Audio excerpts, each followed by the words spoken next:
UCF, their spring game, they decided to have their Twitter handles on the back of their jerseys. This was first done by Temple University 3 years ago. What are your thoughts kind of on, like, would you be for or against Twitter handles being on the back of jerseys in the future of college football? It's an interesting topic. I think there is always the upside of possibly getting to know the players better. Someone, if they might not know the player, it's easy to just go on Twitter, look up their Twitter handle, and get to know them more in a personal level, and maybe that creates more fans of certain players, and maybe helps build their brand.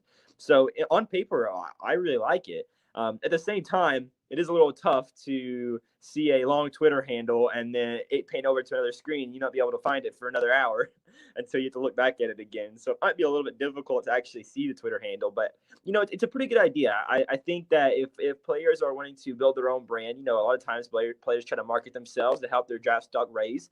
We've seen in the past, Zion Williamson had a huge, social media following. We see guys like Mikey Williams in high school already have a huge social media following. Maybe that helps some of these other players, college football players, get some more followings and have better chances of possibly raising their stock due to their popularity.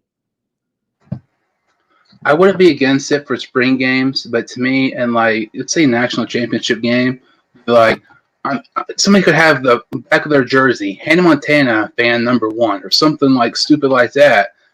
It's like the play of the year. You're going to look back at the guy in the back of his jersey, like Hannah Montana fan. To me, I think there's a difference. I mean, there's a fine line between social media taking over sports. I'm all for a spring game. But like, if you're talking about regular season, I understand kind of promoting a brand and everything, but I just don't really get it. I don't think it's necessary. But I mean, you look at like some old fans, like people who've watched football throughout the years. I mean, I know they'd hate it. Personally, I don't really think it's a good idea.